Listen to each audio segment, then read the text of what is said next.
We're waiting for a committee meeting to adjourn to come in here. And if we had one more trustee, I'd call it to order, but we don't have a quorum without him. So we wait for, it's a Teppel and Garza.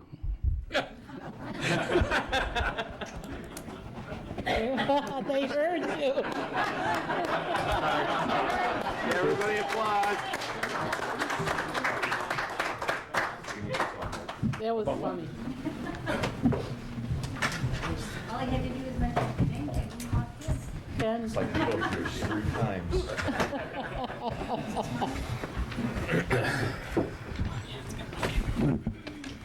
Well, we have a quorum. I'd like to call this regular meeting of the Bolingbrook Village Board order. I'd like to ask Jeannie Dodge to come up and lead us in the pledge of the flag. Jeannie Dodge, it's good to see you back in Bolingbrook. Allegiance to the flag of the United States of America and to the republic for which it stands, one nation, under God, indivisible, with liberty and justice for all. Thank you, Jeannie.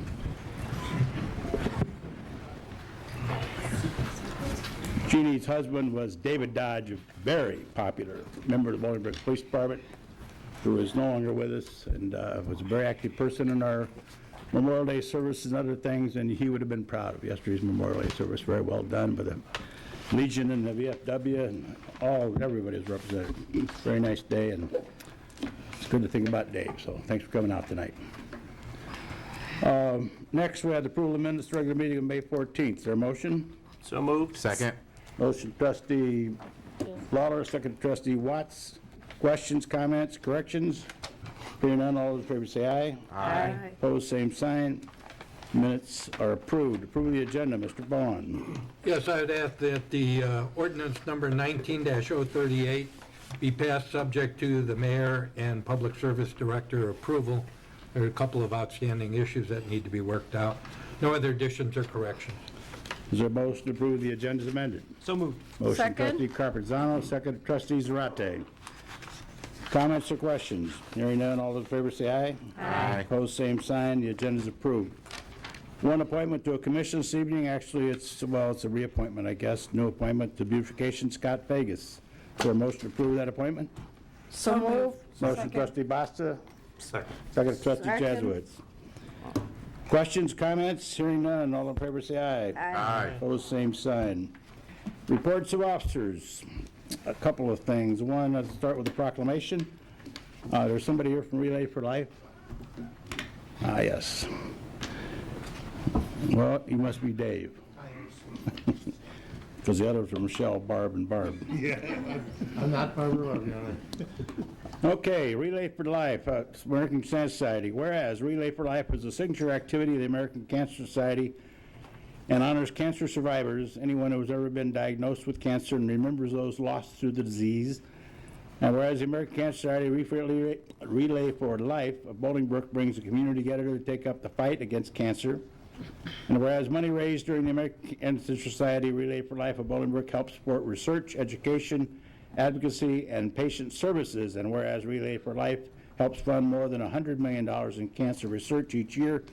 Now, therefore, I, Roger C. Clare, Mayor of the Board of Trustees of the Village of Bolingbrook, William DuPage County, Illinois, hereby proclaim June 1st and 2nd as American Cancer Society Relay for Life Days and encourage Bolingbrook residents to participate in the Relay for Life of Bolingbrook, which will be held here this weekend directly behind Village Hall. And Dave is going to give us a little history or a story on what's going to happen, correct? Absolutely, yeah. It's all yours. Thank you very much. We really Here's the appreciate, proclamation. thank you very much. We very much appreciate the support of Bolingbrook, the community, the support of Bolingbrook and the community and the mayor and the board. I've been doing this for going on 9 years, and it's been here longer than that. And we've raised just here at this event over $1.5 million. So we cannot say thank you enough for everything you've done. Come out and join us this weekend. We'd really love to see everybody out there. It's a great event for a great cause. Thank you so much. The event starts at 3 p.m. at the town center here on Saturday, and it goes until 6 a.m. Sunday morning. And what are some of the events between the streets? We're having all kinds of stuff for kids, families. We're having food trucks out here to serve people food. And it's a whole thing. We start by supporting the cancer survivors with a free luncheon. So anybody who's a survivor, come out at 2 o'clock. When we'll register you, be happy to serve you a free lunch. Then after that, the event begins. We have the opening ceremony. At dusk, we'll have the Luminaria ceremony in memory of all those we've lost and in honor of all those who are fighting. And so that's how the event runs. We really appreciate everybody's support. Thank you so much. Thank you very much.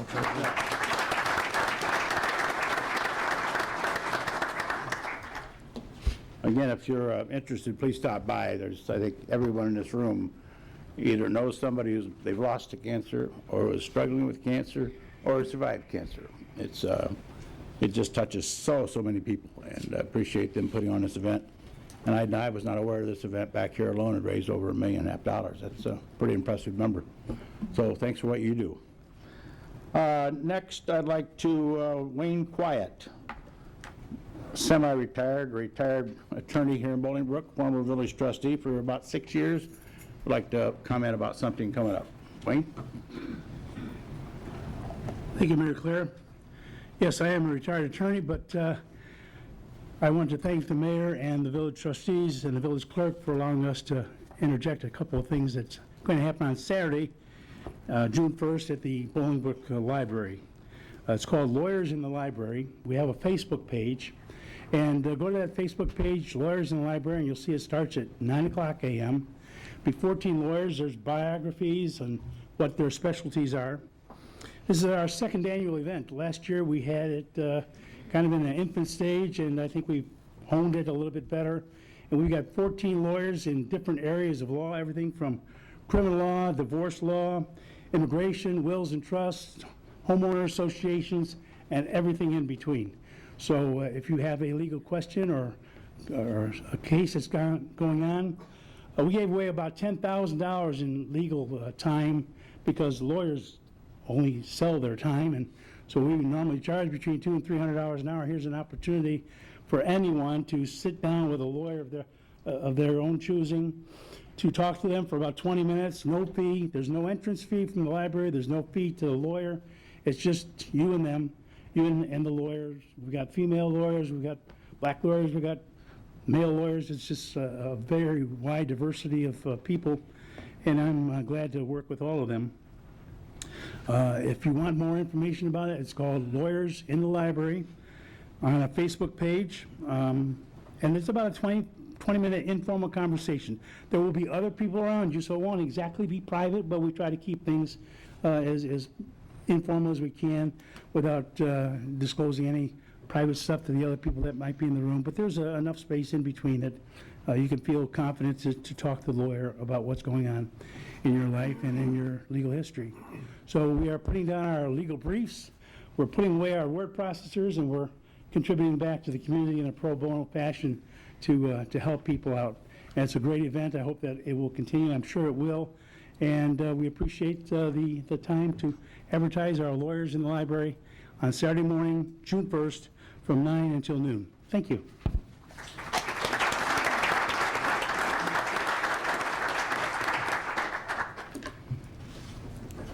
Thank you, Wayne. I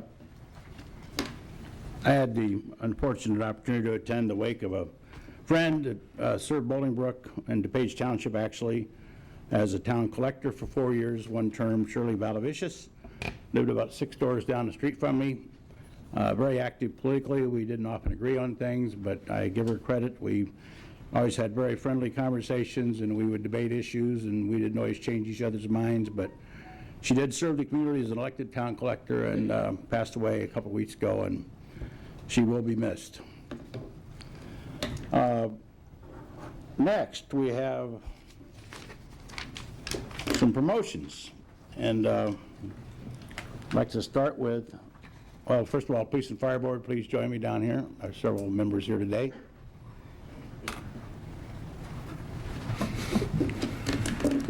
And Director of Public Safety, Ken Teppel, and Trinidad's here all dressed up with nowhere to go, so let's get him up here. Chris Alioto. And I'd like to ask Chris Alioto, well, I'll start with, yeah, come on up, Chris, and bring your family up too if you'd like. Chris Alioto, but I'd like to introduce the Police and Fire Commissioners with us this evening. Police and Fire Commissioners are the group that does all the hiring and disciplining of police and fire members. They're appointed by myself, approved by the village board. They do all the interviews for new firefighters and police officers, put in literally hundreds of hours every year through that process, particularly when we're going through testing. It's a very important board, and I count on their opinion highly, although I rarely talk to them because they have their job to do and I have my job to do, so they recommend them and we promote them and hire them. So I'd like to start with the chair of the Police and Fire Board, and that's Major Jones. Next, we have Gretchen Schroeder, who's vice chair. We have member Prem Lavani, member Ray Macri, member Talat Rashid, and there's two other members couldn't be here with us tonight, Kevin Johnson and Sandra Baldessano. But again, they worked very, very hard, so they wanted to be here tonight to be part of this ceremony. I'd like to start, first of all, Chris, would you like to introduce your family? Absolutely, sir. This is my wife, Heather, my son, Kyle, my daughter, Caitlin, and my son, Ryan. Welcome. Chris has worked for the Bolingbrook Fire Department since August of 2001. Before that time, he worked for the Norwood Park Fire Protection District. Chris and his wife, Heather, reside in Plainfield with their 3 children, introduced a moment ago. Chris graduated from Lyons Township High School in 1990, a bachelor's degree in fire administration, summa cum laude from Columbia Southern University. That means he did very, very well. They tell me I never got those kinds of things. Chris is a member of the Fire Department Safety Committee. Safety Committee is an Illinois State Certified Paramedic and holds the following certifications from the Office of the State Fire Marshal: Firefighter 2, Firefighter 3, Fire Officer 1, and Incident Safety Officer. Chris is also a water rescue technician and a hazardous materials technician. He's a member of the Bolingbrook Professional Firefighters Honor Guard, who was present yesterday at the memorial, and founding member of the local 305 Pipes and Drums. In his spare time, Chris enjoys spending time with his family, staying active, and playing the bagpipes. You know, you could have brought some tonight. A little entertaining. Chris, would you like to step down here, please? You would? Raise your right hand. 1 second. Make sure I'm okay. I state your name. I, Christopher Alioto, Do solemnly swear do solemnly swear to uphold the Constitution of the United States, to uphold the Constitution of the United States, the Constitution of the State of Illinois, the Constitution of the State of the Illinois, municipal code of the Village of Bolingbrook, the municipal code of the Village of Bolingbrook, and I will faithfully discharge my duties and I will faithfully discharge my duties as a lieutenant in the Bolingbrook Fire Department as a lieutenant in the Bolingbrook Fire Department to the best of my ability to the best of my ability in a manner prescribed by law. in the manner prescribed by law. Congratulations.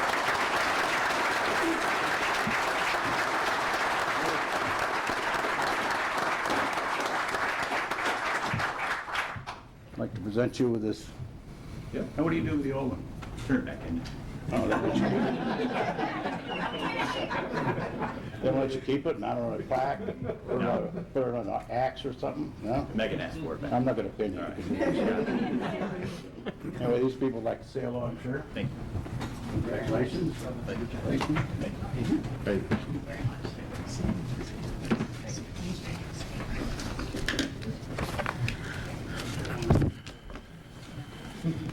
Okay, thanks for coming out.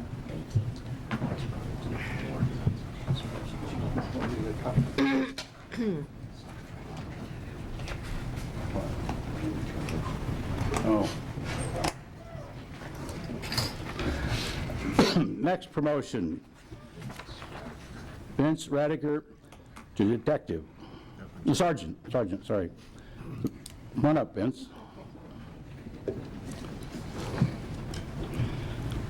I'm going to assume it's for both of you, but I'll tell you, to get 3 retired police chiefs out is quite an accomplishment. We have 3 former police chiefs with us this evening. Vince Calcagno, or Mike Calcagno, not Vince, Mike Calcagno, Kevin McCarthy, and Tom Ross. Good to see you guys.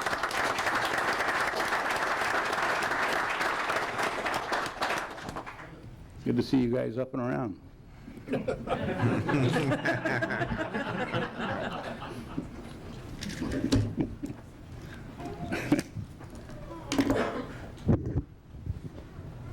you like to introduce your family? Sure, I will.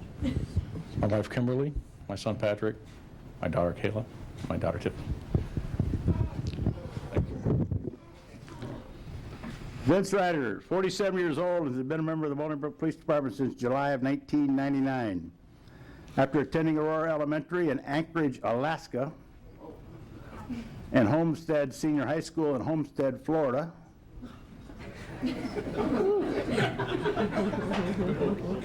Vince earned a bachelor's degree in criminal justice administration from Park College in Grand Forks, North Dakota.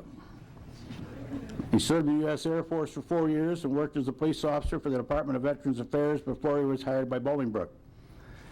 He's been assigned as a patrol officer, school resource officer, POPS, which is problem-oriented policing officer, and is currently a detective in the investigations division. He has also served as a member of the Honor Guard REACT unit, which is the raid entry and containment team, and was a trustee for the Bolingbrook Police Benevolent Society. During his career, he has received numerous letters of appreciation, commendations, including a department citation, a life-saving award in 2003, and the Bolingbrook Police Purple Heart in 2006. He was named the Exchange Club Officer of the Year in 2007 and the Bolingbrook Police Officer of the Year in 2014. In his spare time, he enjoys playing racquetball, riding motorcycles, and working on computers. You laugh. Was that just not true? I can validate that. Okay. I state your name. Vincent Rediker, You solemnly swear do solemnly swear to uphold the Constitution of the United States, to uphold the Constitution of the United States, Constitution of the State of Illinois, Constitution of the State of Illinois, Municipal Code of the Village of Bolingbrook. Municipal Code of the Village of Bolingbrook. I will faithfully discharge my duties I will faithfully discharge my duties as a sergeant in the Bolingbrook Police Department as a sergeant in the Bolingbrook Police Department to the best of my ability to the best of my ability, in a manner prescribed by law. in a manner prescribed by law.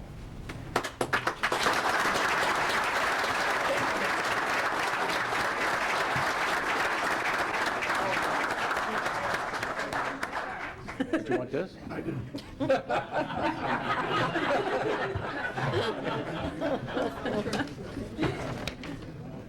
Thanks for coming out.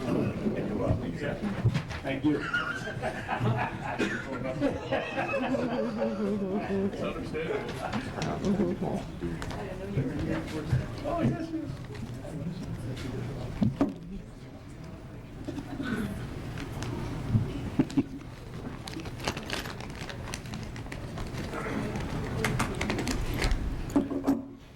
Next, I'd like to ask Brad Duvall, please come forward and bring along with his family. Here you have that.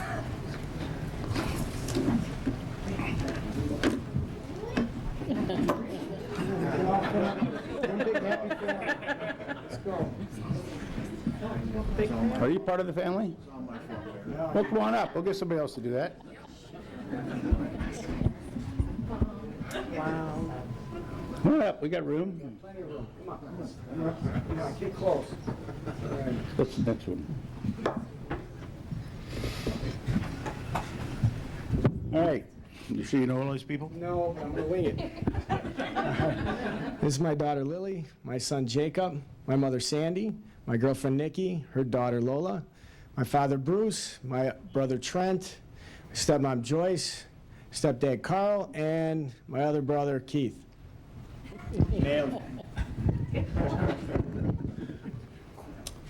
Brad Duvall is 42 years old, member of the Bolingbrook Police Department since May of 2000. Grant graduated from Downers Grove South High School and earned a bachelor's degree from sociology from Eastern Illinois University in 1997, a fine institution.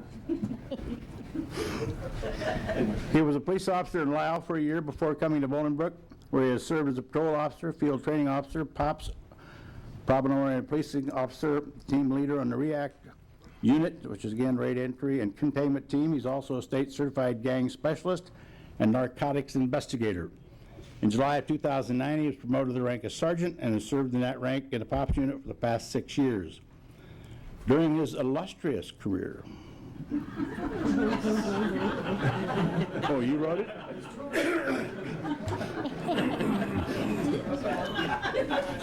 Down here for a while. I got to say that again. During his illustrious career, he has received numerous letters of appreciation and commendations, including a Life-Saving Award in 2003, a Meritorious Service Award in 2016, and in both 2010 and 11, he was named Supervisor of the Year.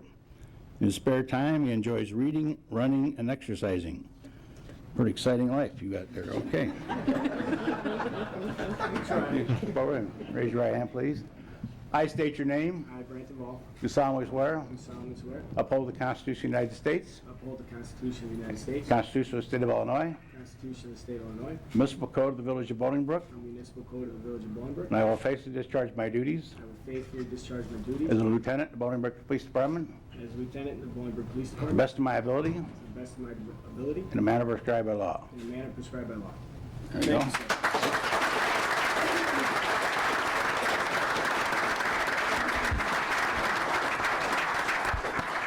You already give it to him? Oh, yeah, I wanted to make it easier, sir. Okay. There you go. Thanks for coming out. Proud to go in. You were gonna stand in the picture and film? Thank you. Good to see you. Nice to see you. Thanks for coming out. Thank you. Pleasure. Thank you. Okay.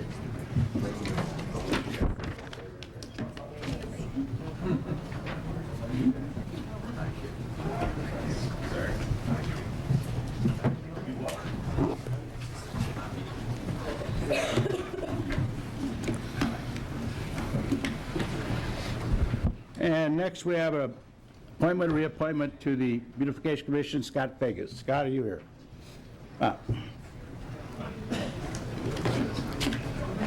Scott was on the Beautification Commission, had some conflicts come up, stepped aside, the conflicts have been resolved.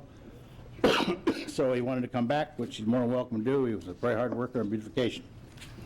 Scott, if you would, raise your right hand, please. I state your name. I, Scott Vegas, Do solemnly swear. do solemnly swear Uphold the Constitution of the United States. to uphold the Constitution of the United States, Constitution of the State of Illinois. Constitution of the State of Illinois, Municipal Code of the Village of Bolingbrook. Municipal Code of the Village of Bolingbrook. I will faithfully discharge my duties I will faithfully discharge my as a duties member of the Beautification Commission, as a member of the Beautification Commission, best of my ability, best of my ability, in a manner prescribed by law. in a manner prescribed by law. Welcome back. You have never done this before. Thank you very much. You're welcome. Take care. You Stay too. well. Stay well, your mother. I sure will. And father.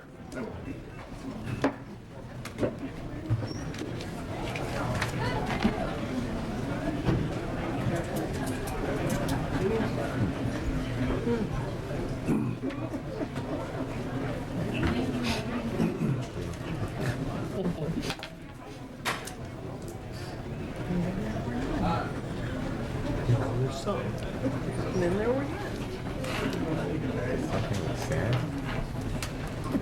All right, next we have bill listing. Exhibit A, $283,501.71. Exhibit B, $630,886.90. Total of $914,388.61. Is there a motion? So moved. Second. Motion by, trustee Watts. trustee Watts, second by trustee Jazowitz. Questions? Hearing none, roll call vote, please. Trustee Zarati. Yes. Trustee Lawler. Yes. Trustee Basta. Yes. Trustee Watts. Yes. Trustee Carpenzano. Yes. Trustee Jaskowitz. Yes. Bills are approved. Next, we have tax receipts.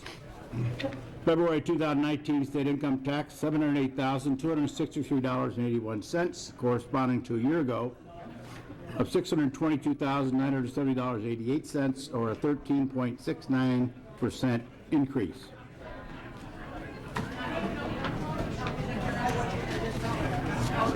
March 2019 sales tax, $2,232,930.95, corresponding to a year ago of $2,192,297.61, or a 1.9% increase.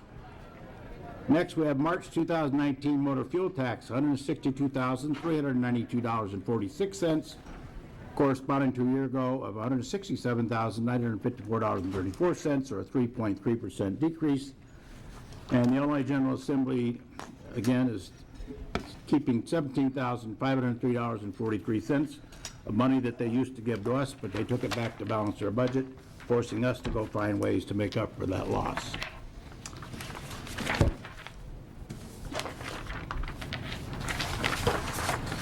Our first motion this evening is a motion to accept the low bid from Orange Crush LLC in the amount of $4,099,170.45 for the 2019 street resurfacing program. Is there a motion? So, second. Motion trustee Lawler, seconded trustee Carpenzano. Before I forget it, I want to mention the list of streets being resurfaced was included in our packet, correct? Yes. Could we get that put on the webpage tomorrow? Yeah. Yeah. If it's not there already. And anyway, this motion accepts the low bid from the village's 2019/20 non-MFT street resurfacing program. 6 bid packets were sent out and 3 bids were received.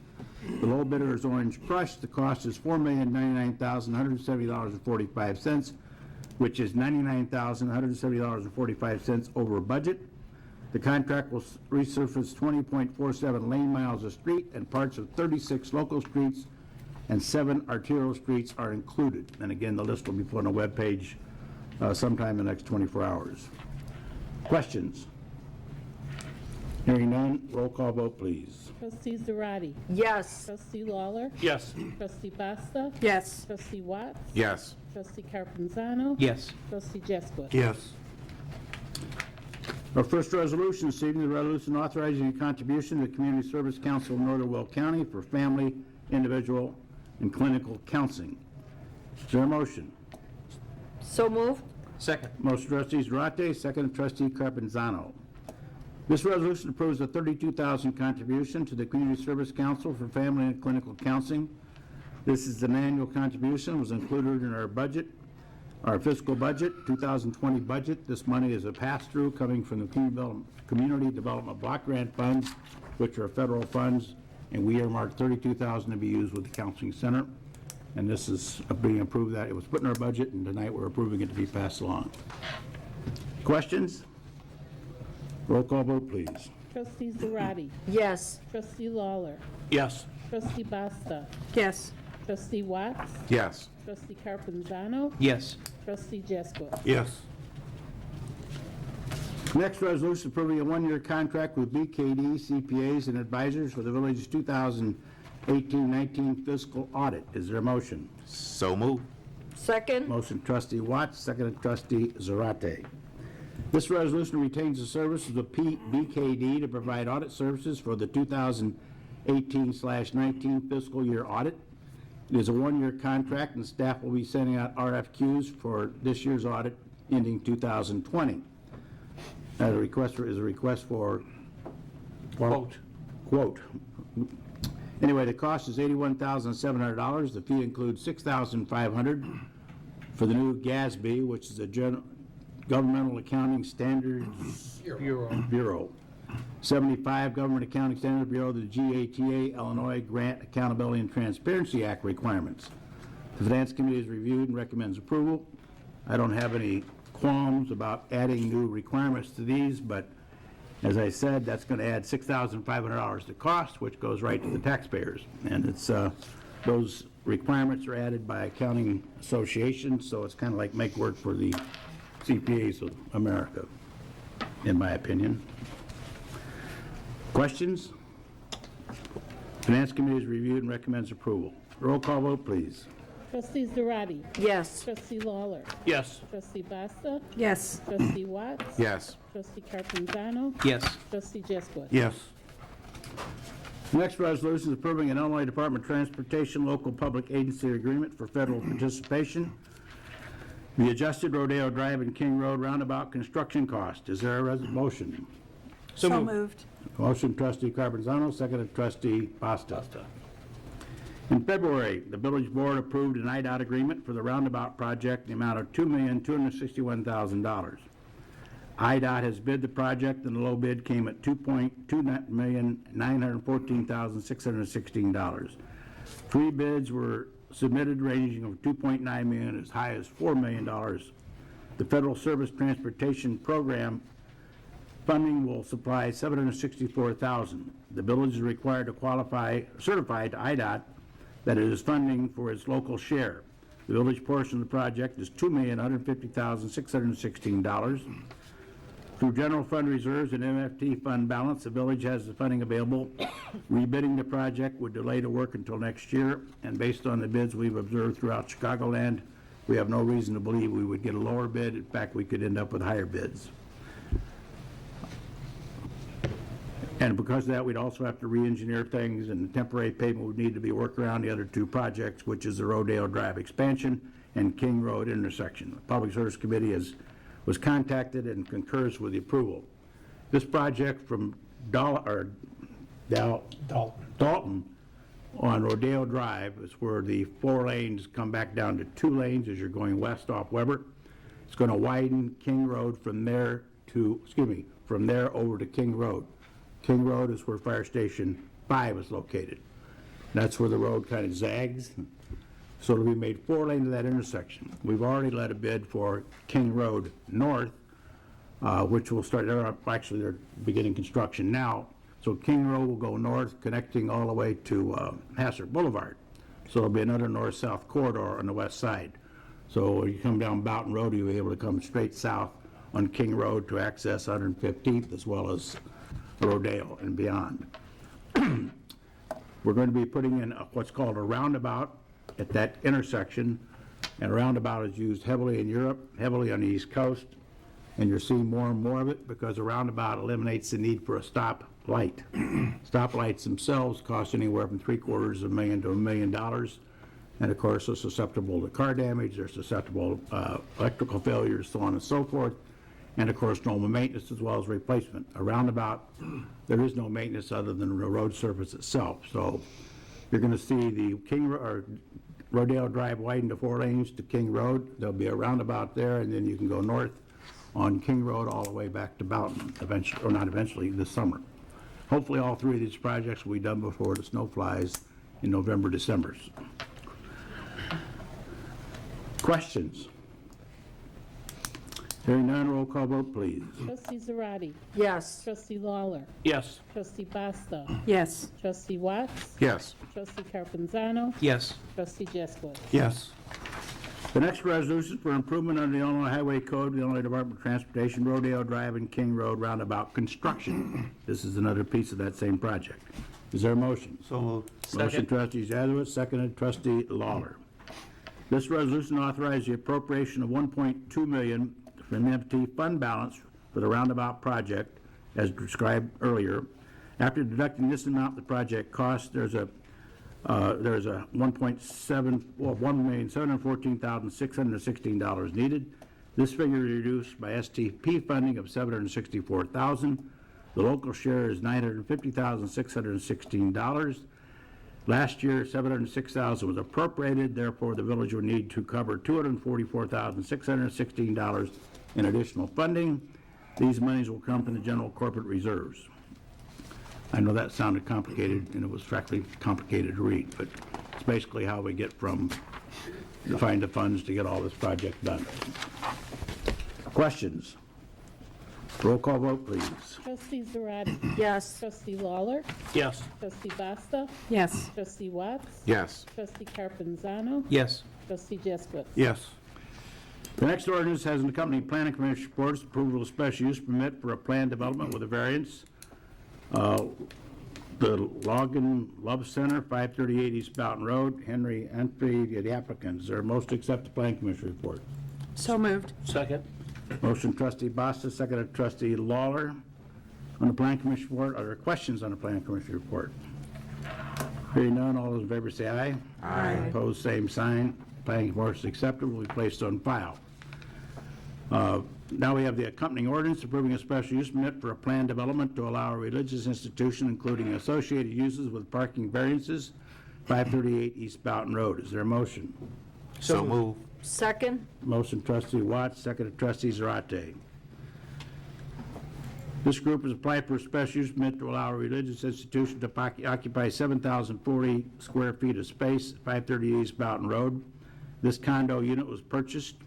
The village approved an underlying SUP in May of 1982. Yes, I said 82, with amendments in 1996 and 1998, which permits religious institutions, based on the current uses along with this development. 233 parking spaces would be required. There are 192 spaces on site, so a variance of 41 parking spaces is needed. This ordinance approves a special use permit for the center to occupy the property, reducing the number of parking spaces to 192.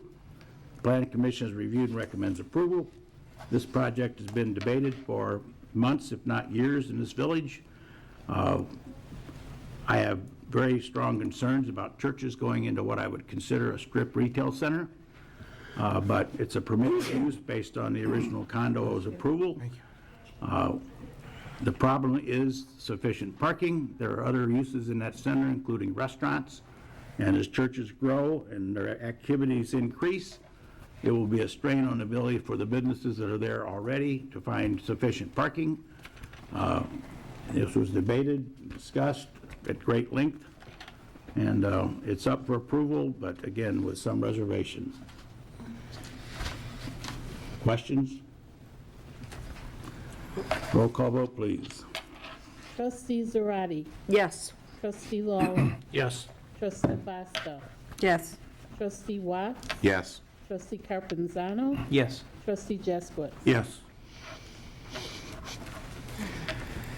One of the things we're seeing with the retail market like it is, and I occasionally get questions, and certainly several on Facebook, about empty strip malls. Well, the traditional retailers that we knew 10, 15, 20 years ago are gone. You're not going to see a card shop. You're not going to see the old one-purpose shop.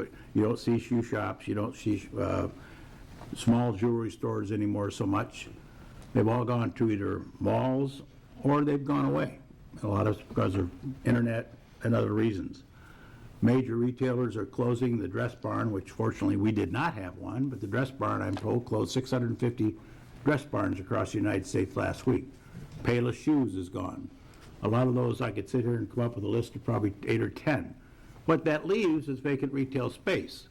And I understand church communities like to plant churches and grow, but those spaces weren't necessarily built for the use of a church. They were built for a small retail use with limited parking. So we're going through that. We've put dentist offices, chiropractor offices. There's all kinds of uses moving into these spaces, but we're going to go through, not just in Bolingbrook. You drive Ogden Avenue, where before Bolingbrook got any retail, we went to Ogden Avenue frequently. We're Fox Valley Mall. There are people saying in 10 years Fox Valley Mall will be gone, closed. You drive Ogden Avenue from Route 53 over to Route 83, it's stunning, the amount of empty buildings up and down that street. And we kind of do it to ourselves by the way we shop, and that's fine. That's the way America works. You can go online and order whatever you want from Amazon or whatever and have it delivered the next day. The convenience is there, and sometimes it's cheaper. But it's also closing a lot of those retail doors, and it's going to be awkward. And of course, the retailers today are moving because of other reasons. Dunkin' Donuts will be closing at Pinecrest and Boughton because they're going to be putting that new building across from Portillo's. And they're moving because the one across Portillo's has a drive-in. We don't want to go in and shop. We like to pull up the window, get our order, and take off. I talk to restaurateurs. One of my frequent questions when I talk to restaurateurs, be it McDonald's or any of the restaurants, got a drive-in. How much of your business goes out the window? It's typically anywhere from 45 to 60%. That's the way America wants to eat today, at a drive-through. So, having said all that, it's leaving empty storefronts, which we need to fill with other uses. Some of it's office, again, some of it's insurance offices, but it's filling in through the natural economic system. But again, I have my concern about churches because of the amount of parking churches need, and every church that goes in there may go in with 30 parishioners, but their goal is to have 300 within a year or two. And then where do they park?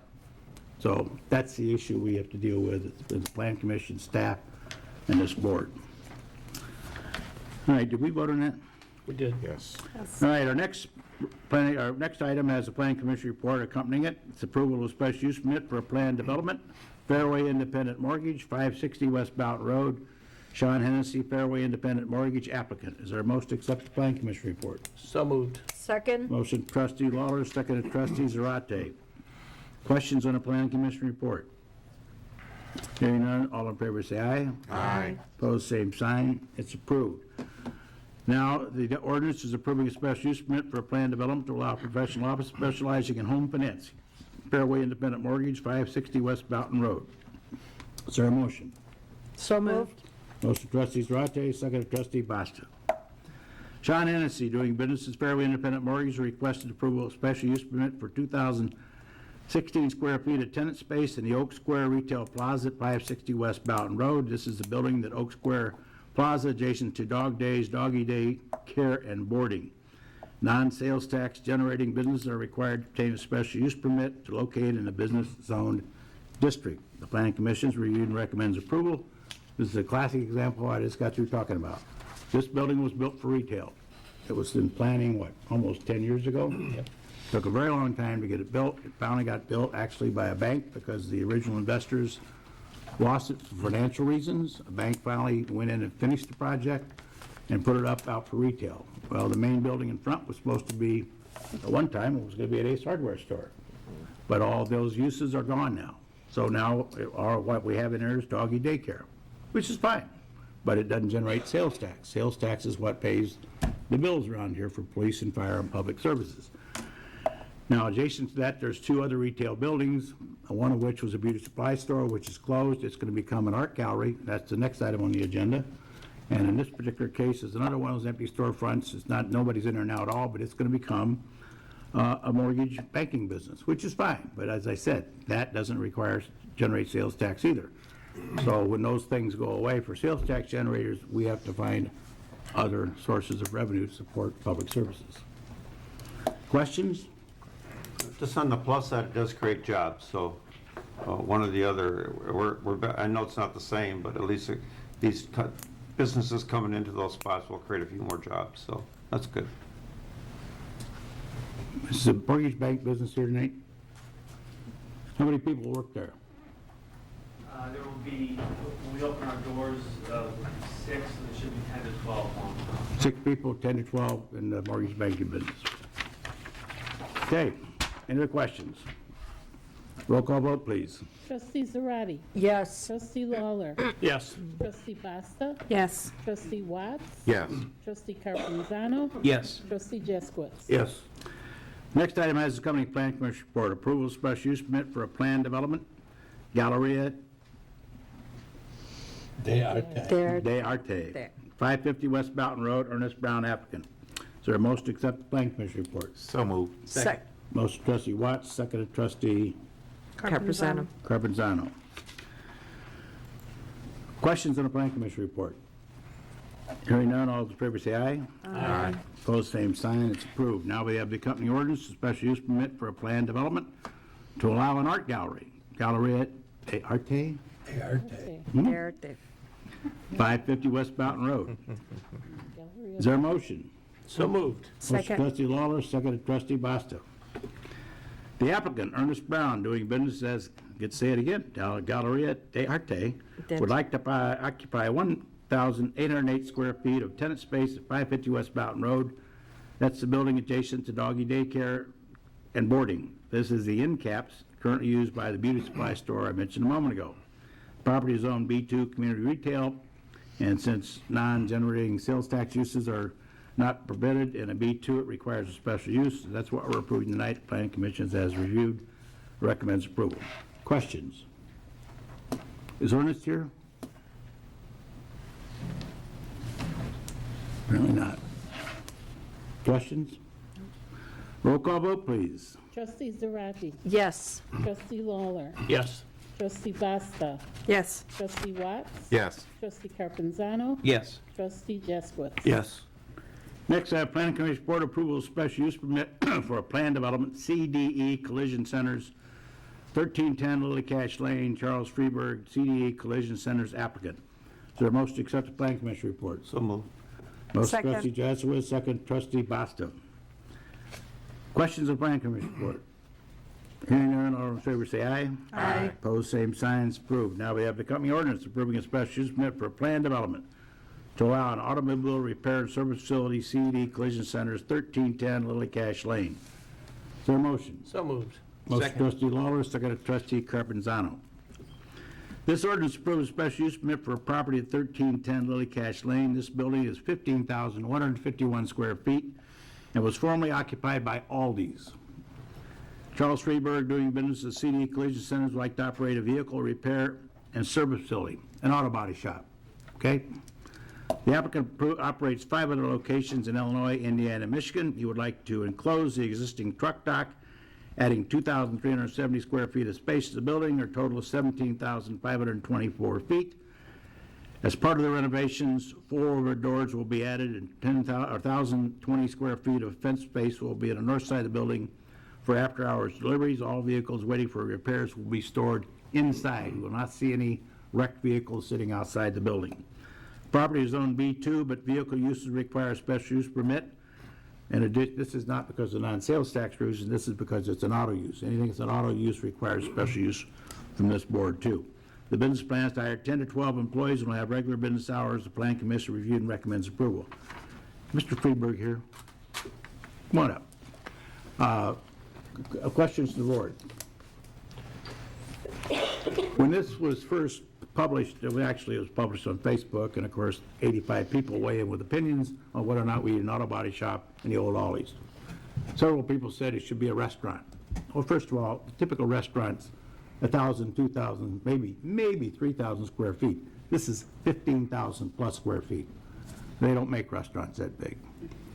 Secondly, this building sits off the roadway, and that's one of the reasons I suspect all these closed, because they didn't feel they had the streetscape that people noticed them. People just drove on by, and as many of you may know, all these moved over to the Best Buy. Best Buy cut their space down because they don't need as much space as they used to because, again, the internet.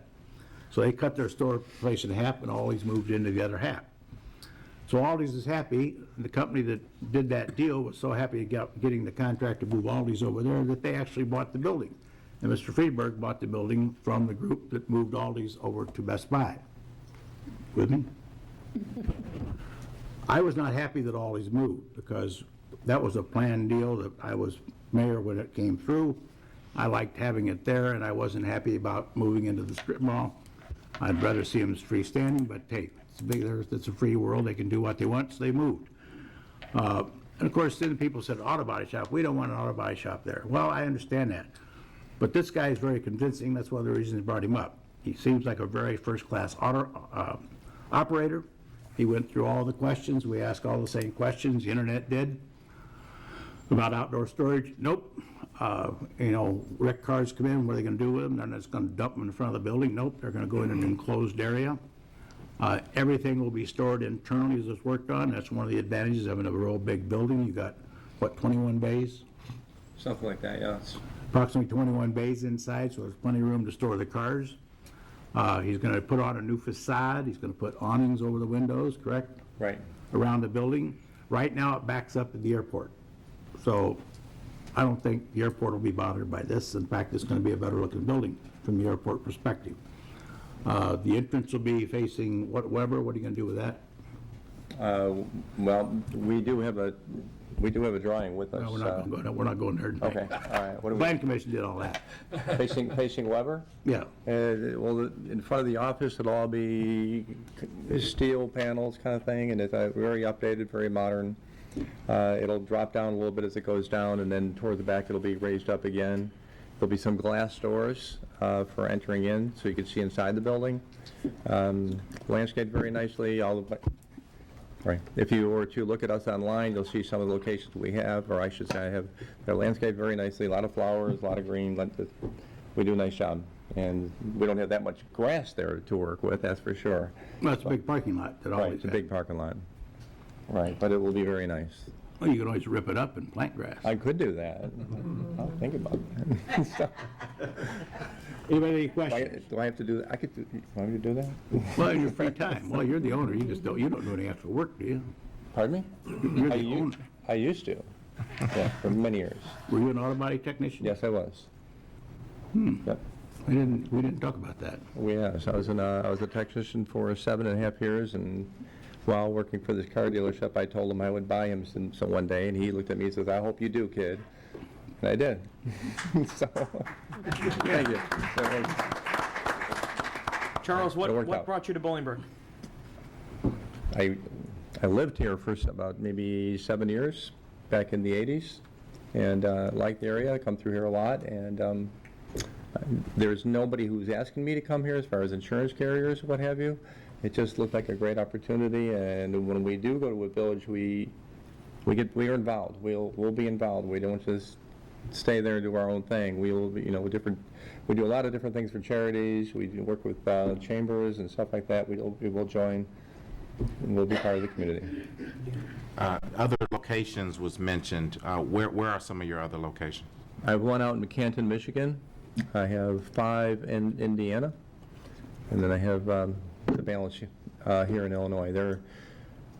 They go from like Linwood, Tinley Park, Lansing, Chicago a few, up in Buffalo Grove up north, Des Plaines, Addison, Illinois, and down filling a gap in through here actually.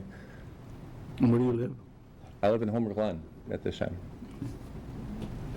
Well, it's very convincing on the kind of business you're going to run. I was impressed with what he had to say, and I felt badly that people on the internet were so concerned about an auto body shop, but it's like any other business. You can run them sloppily, you can run them professionally, and he runs it professionally, so. It will not look like the average body shop, but I would welcome everybody to come in when we open. I'm more than happy to show you around. You'll have a big grand opening with the chamber? Absolutely. So, I've seen the locations up in Addison, and very impressed with the physical plant of it. So Thank you. The one in Addison, however, I don't own that building, and that's why it still looks on the outside like it looks. He won't sell it, so that's one of the 2 that I lease. Okay, so this will be better. This will be better. Go further north. Go to Buffalo Grove. It's 27,000 square feet and it's like a hospital inside. 27,000 square Right. feet? Right. So when do you expect to be open? Good question. Meeting with the builder tomorrow, and I have my architect is sitting here with me as well, and finalize some plans. And what do you think for a build out, Chuck? Well, what? By the end of the year. That's Yeah. aggressive. That's 7 months, but How many employees are you going to have there, and what are your hours going to be? hours will be 8 to 5, Monday through Friday. We will stay late. Operational hours will be 8 to 5. However, we'll be open for early drop-offs, and if somebody can't make it by 6, we'll stay open till 5:30, or 5 o'clock. We'll stay open to 5:30 or 6 o'clock for convenience. Saturdays are usually 9 to 12 or 9 to 1 at the latest. So, I don't think you do, but I'm going to ask anyway. Do you rebuild cars that are old or anything, any of that restoration work?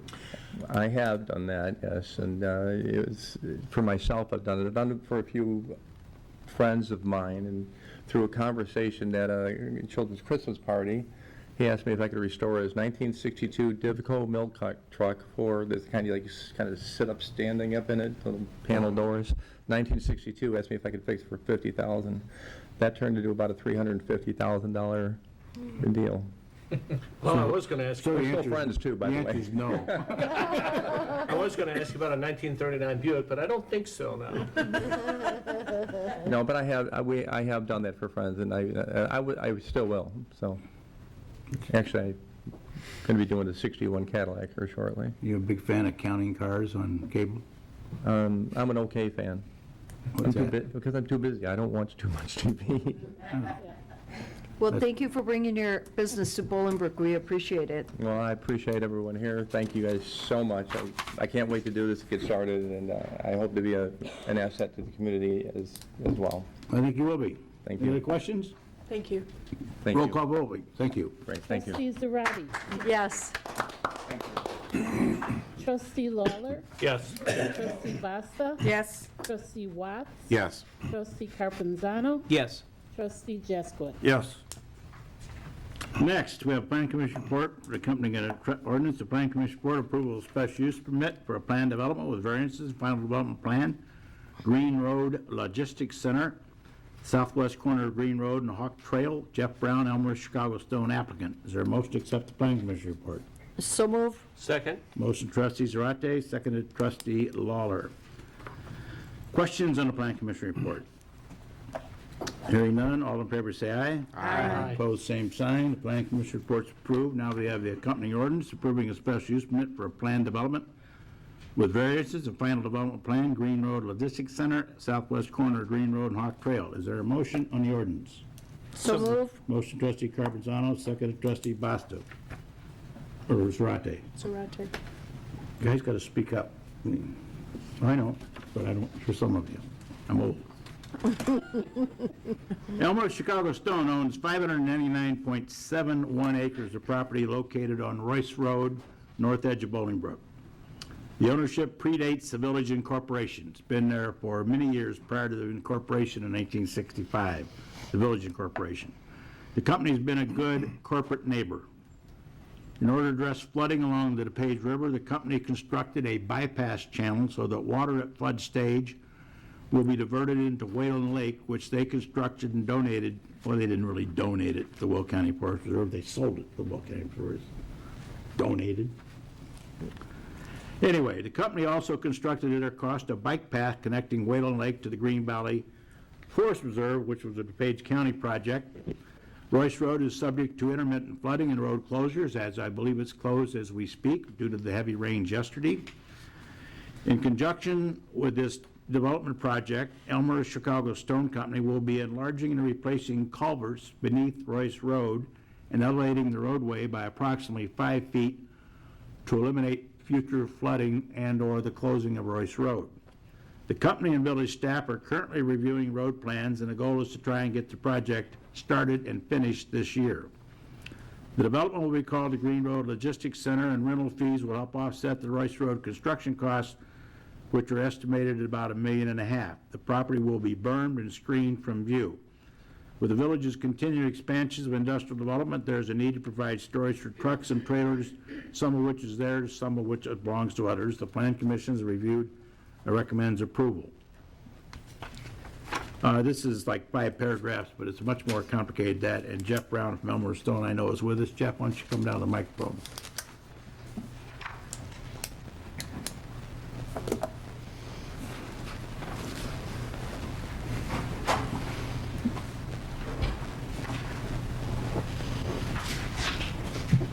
Hi, Jeff. Jeff is runs Elmhurst Chicago Stone. His office is in Elmhurst.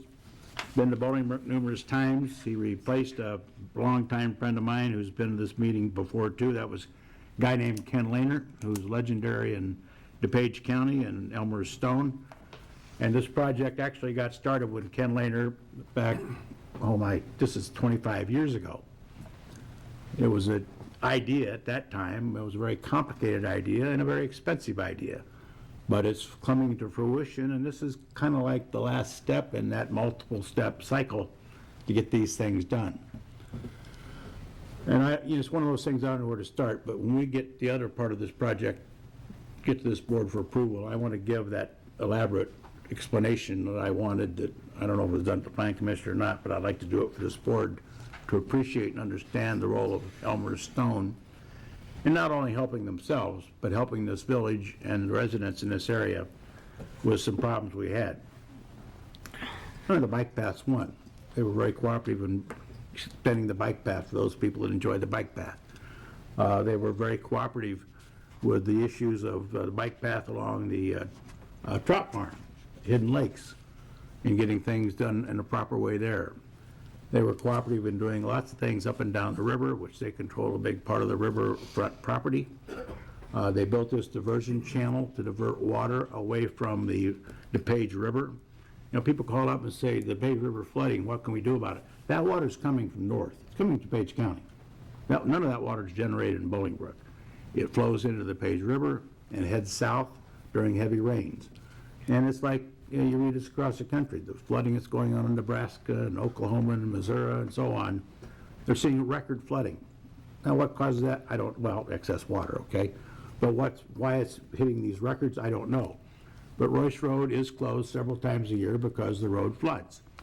And of course, the people who live north of the river are concerned because police and fire are separated from the village because the road's closed, so how do they get there? Well, we station police and firefighters north of Royce Road during the time the road's closed. That's expensive, manpower-wise, but in fairness to those residents, we need to have those services available. Just because the road's closed, we do it. This project is kind of a two-phase deal. Phase one is approving this. Phase two is they've got a plan to raise Royce Road, which would eliminate the closing of Royce Road. Now, the downside of that project will be that Royce Road may have to be closed for 6 or 7 weeks. Hopefully quicker, but that'll all depend on how much rain we get, so on and so forth. But they're going to raise the road up out of the floodway. They're going to force the water underneath Royce Road into this channel that they've already built. You can see it if you drive along Royce Road. If you look south, you'll see the channel. I mean, it's just like a canal. And that water will be forced into that canal, and it'll be taken around and dumped into Whalen Lake. And that when a Whalen Lake gets to a certain point, then it's released down into the river further south when the storm has subsided and the water flow is stopped. This will be a big plus for everybody. It'll help them because they won't have the road closed. But it'll help our residents who won't have to deal with that closure anymore either. And it'll allow our police and fire to service people in the normal way without having to deploy people north of Royce Road. It is a complicated project. The quarry is a quarry. People complain about the quarry. They complain about the blasting. They've gone out of their way to schedule the blasting so it doesn't interfere with people. They do it at the same time every week. People have said they have a scale of about 1 to 100 they can blast under. People say they blast too much or too loudly. They don't get more than 2 or 3 points up that scale. I mean, it's minimal compared to what is authorized by state statute. Quarries have controls by the state government, the Department of what? Mining. I'm sure, yeah. Department of Mining, and those rules were put in place 100, 200 years ago, back when mining was a major business here. But all the roads we have, your foundations, odds are the stone came out of that quarry. And the monument out front, I was meant to mention this yesterday, forgot, the limestone that you see around that monument came out of that quarry. The large rock where the Leroy Brown Vietnam Memorial is on came out of that quarry. So they've been a very, very good corporate neighbor to Bolingbrook. They did have a second quarry down at Route 126. They sold it, but they still have the quarry up on Royce Road. And Jeff, I brought Jeff up. Anybody got any questions about this project I'd like to ask Jeff? Just a comment, thank you for working this through. It is a major endeavor. As long as we've been in town, that's been a challenge, but I would agree with the mayor. You've been a very good corporate partner all these years and very good community partner in a lot of different ways. So I'm glad we're getting to this point of being able to resolve the issue. Well, yeah, thank you. It's been our pleasure to be the best corporate citizen we can be in Bolingbrook, and we're looking forward to completing this very long-running project. Well, no other questions? Did I say too much? Well, again, I'd like to prepare an overview of what the quarry looked like back 30 years ago and what the changes have been, all to a public improvement. And the Whalen Lake, which people enjoy here because I guess they got a dog park and canal, you can go canoeing and boating and so forth, that all was quarried at one time. And they quarry it out, so to speak. They go down so deep, and it's not economic to go any deeper, so at that point they abandoned it. In this case, they refilled part of it. They put in an embankment so that you didn't have a 45-foot drop off the edge like you'll see in quarries when they were closed years ago. Those are all controlled by rules and regulations they have to do, and now it's a beautiful lake, and probably someday, after it's quarried out, which could be 30 years, it could be 50 years. It all depends on the construction activity. Nobody's building, the stone sits. If there are a lot of roadways built, homes built, they pull it out, and once they pull it all out, then they'll refill it, and they'll do the same thing and restore it, and it'll probably become a bigger part. Whalen Lake will probably be extended. So someday that whole area could be a lake from 53 all the way to Weber Road. But it won't be in my lifetime. Maybe yours. Some more rock left in there. There's a lot of rock left in there. How deep do you go in a quarry? It can be between 200 and 300 feet surface level, depending on where the limestone ends. You ever going to do underground quarrying there? There's no plans right now. There's still some surface coring left to do there. Underground quarrying is a trend today too, is where they actually, you don't see them, it's all underground and just hauled up. And then after they get done with that, they use it for storage, right? Yeah, yeah. Sometimes put data centers down there. There's all kinds of things you can do. And that's because it's a certain temperature, it's no moisture. Yep, shielded from electromagnetic sort of interference, and there's a lot of creative things to do with a big hole. But that's for some future planning commission and board to reserve. Well, thanks for coming out tonight, Jeff. Thank Any you. questions? Thank you. Thank you. Roll call vote, please. Trustee Zarate. Yes. Trustee Lawler. Yes. Trustee Basta. Yes. Trustee Watts. Yes. Trustee Carpenzano. Yes. Trustee Jesquith. Yes. The next ordinance has plan commission report approval of special use permit for plan development variances, final development plan, Restaurant Depot, 140 West Crossroads Parkway, Heather Mize, ADA Architects, Inc. applicants. Is there a motion to accept the plan commission report? So move. Second. Motion trustee Zarate, second trustee Basta. Questions on the planning commission report? Hearing none, all in favor say aye. Aye. Opposed, same sign. Planning commission report is accepted, put on file, and incorporated in the next ordinance, which is approving a special use permit for plan development with variances and final development plan, Restaurant Depot, 140 West Crossroads Parkway. Is there a motion? So moved. Second. Motion trustee Watts, second trustee Jazzowitz. Sir. ADA Architects, on behalf of the Restaurant Depot, wholesale restaurant product distributor, would like to develop 54,540 square feet building at the northwest corner of Route 53 and Crossroads Parkway. The 5.13 acre site is Zone B3, Highway Commercial. The business is not open to the public and sells directly to businesses, governmental agencies, and non-for-profits. The company carries approximately 6,000 perishable frozen and dry good items. The ordinance approves a special use permit to allow non-commercial wholesale business in the B3 district with 3 associated variances. The Planning Commission reviewed and recommends approval. Anybody here for Restaurant Depot? Yes, sir. Come on down. Please.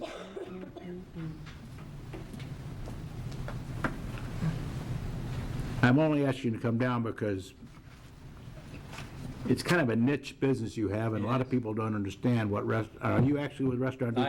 I am, yes, I am. What's your name? My name's Waden Weinzer. I'm the Director of Operations for Restaurant Depot. here in Okay, Midwest. well, I've not talked to you, I've talked to others. You but, have, yes. Explain to us again what a Restaurant Depot is, because it's kind of misleading. Okay. We basically operate 134 locations in the U.S., and our Midwest office actually is in Chicago on Division Street. We have locations, 5 of them, in the Chicagoland area. This would be our 6th, and we're looking at other locations as well, other communities. What we primarily do is we service restaurateurs, small businesses. We are private, as in not open to the public. So I guess you could think of, if you've ever followed the story of Costco and Sam's, what they originally were trying to do or did, they were basically not retailers, they opened as wholesalers. We're a wholesaler, we're not a retailer. We sell perishables, we sell canned goods, we sell anything and everything in a restaurant that can be consumed, as well as supported in smallwares, appliances, refrigerators, stoves, fryers, pots, pans, everything. You talk a little closer to the mic. And so we offer anything and everything fixture-wise for a store or for a restaurant, as well as the food product, as well as I mentioned, perishable products and non-perishable products as well, paper goods, disposable goods, and such. We're basically a brick-and-mortar location, so to speak. Our niche is simply this. The U.S. Foods, the Sysco's, the Gordon Food Services out there that service and food service to restaurateurs and such deliver. We do not deliver. We are a shopping location. The reason why we are growing so much, it's opposite of what's happening in retail, which is everything about delivery.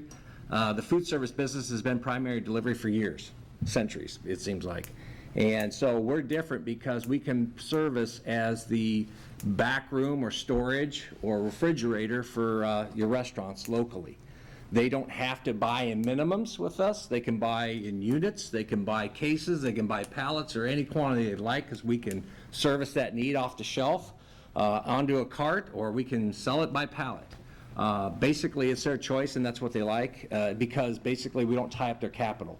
We're also basically their storage. They can come in daily. Many of our customers, the restaurateurs primarily and small business, will come in and shop us twice a day. It's not unusual because of the driving the meals that they build for their and the meal products and such for their menus, and they're into our locations multiple times a week.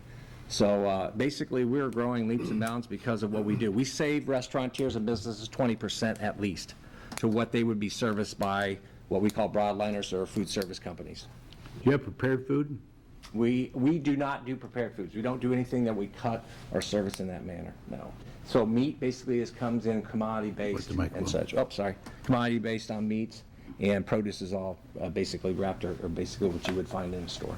So theoretically, if you went into some store in Chicago where they claim to have the best corned beef, that there was, came from the best whatever, it could come from your place. It absolutely does. Absolutely does. Yeah. So a lot of those stories are folklore.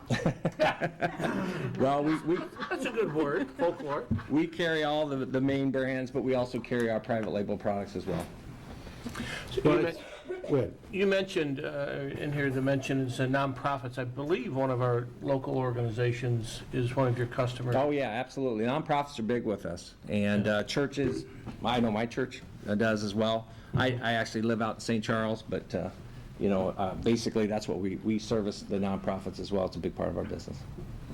So you don't have any prepared food, but it's all packaged canned food. Packaged, correct. So if you're going to have, serve a meal of burgers and baked beans, you would have cans of baked beans you could buy, Yes. have the burgers, Yes. buns? Buns, everything. Mm-hmm. Like a grocery store in a sense, but we're not obviously open to the public. Do you have to have a food license to buy from you, or could I walk in and say? Business license. Business license. Yeah, but Yeah. so any business, even though they're not, or if they're non-food, they could buy from you, though? Yes. If they're non-food, they can buy from us. But we basically have a membership. It's free. And the membership just basically drives your entrance. And we also basically track purchases and such with that information.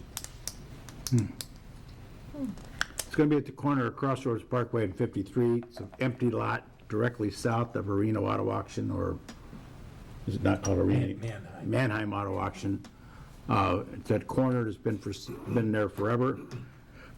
Has a long history. The guy that owned it wanted a fortune for it, and it went through several different legal things, and it sat there, and it's always been a very high-profile corner, so I've always been curious what would go there. When I got the call about a restaurant depot, one, I was confused what it was, because not being a business or a non-for-profit, I haven't been in a restaurant depot, so I didn't know what to even look for. Where's your nearest one? Lombard would be the nearest one here. And then also we have one in Alsip. Now, we have a great business here in town called Zapoli. Are they a competitor of you? I'm not familiar.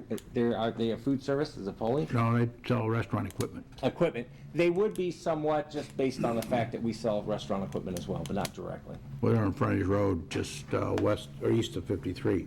You can see as you drive down 55. Okay. Next to a boat supply store. Gotcha. You see, you can't miss the boats, and it's right next to it. Very good. What brought you here to Bolingbrook? We're expanding in the area. We've obviously been very successful in the other locations I mentioned. We have our locations.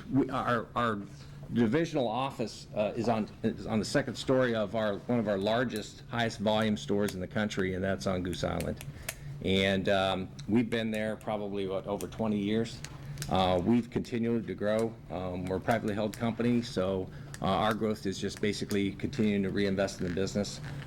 We saw, to answer your question directly, the number of restaurants in the area, density of it, and plus the population and the growth. We do work very well in these communities, by the way.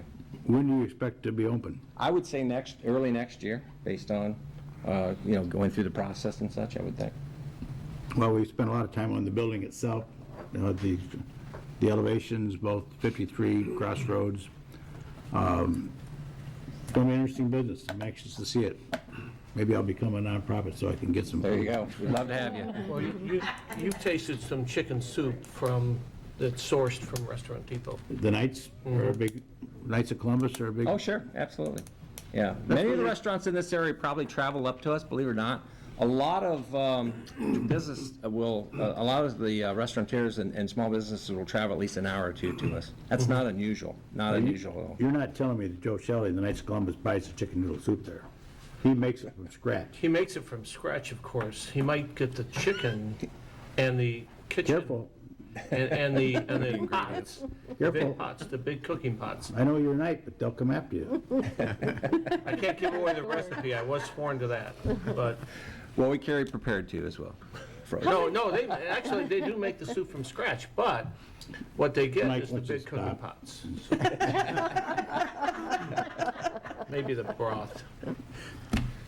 We carry all the ingredients too. Any other questions or comments? Well, thanks for coming to Bolingbrook, and nice to see you moving along. All right, thank you have so a much. card with you? I do. I can give you one. Yeah, please do. and Absolutely. I'd like to maybe talk again about a couple of issues. You've got your own Restaurant Depot jacket, Yeah, how about that? There you go. and you'll be in charge of this operation? I will be, yes. Okay. Well, if there are any issues, give us a call. All right, thank Okay, you. thank you. All right, have a nice night. Roll call vote, please. Trustee Zarate. Yes. Trustee Lawler. Yes. Trustee Basta. Yes. Trustee Watts. Yes. Trustee Carpenzano. Yes. Trustee Jaskowitz. Yes. The next ordinance also has a plan commission report approval of special use permit for a planned development, Elegant Nails, 220 North Weber Road.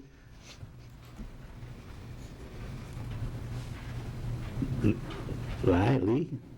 Lee Vong. Lee Vong, applicant. Is there a motion to accept the plan commission report? So moved. Second.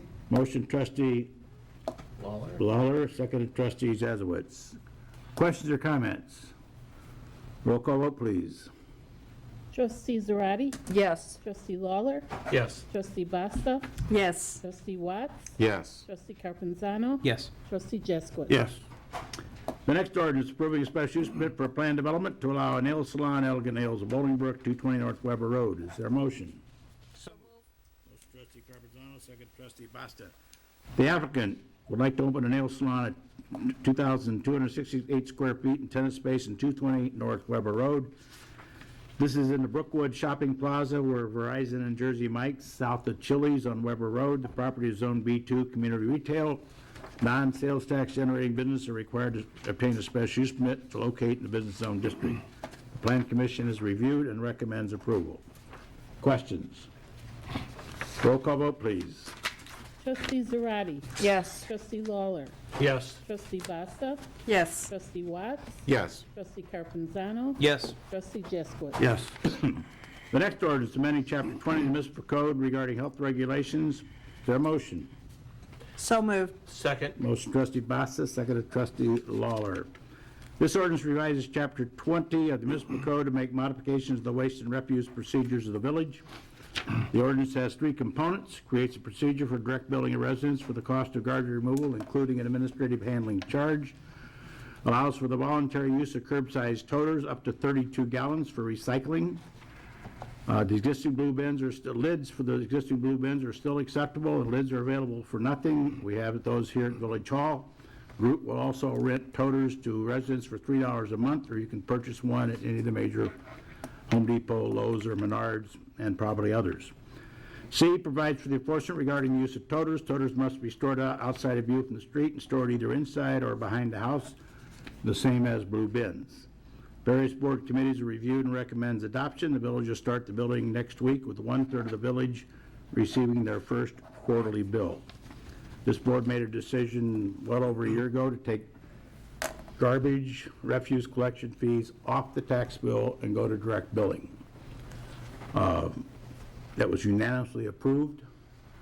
It's been somewhat controversial, and it is a change. To our knowledge, there's only one other community in the county, or excuse me, in suburban Chicago, that had refuse collection on their tax bill, and that was Niles. People are concerned about the ever-increasing property tax bill, and since this is something normally not included in property taxes, we took it off. It'll be direct billing.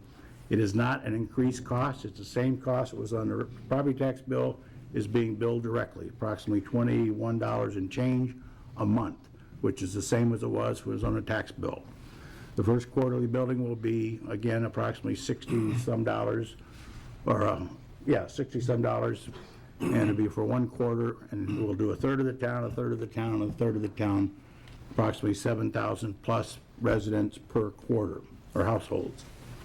This ordinance finalizes all the details. It's been discussed for literally, I would say, hundreds of hours at this point with trustees, but certainly staff members, and conversations with residents. Questions? I do have some concerns over the ordinance itself. I feel there's a lot of weaknesses in this ordinance.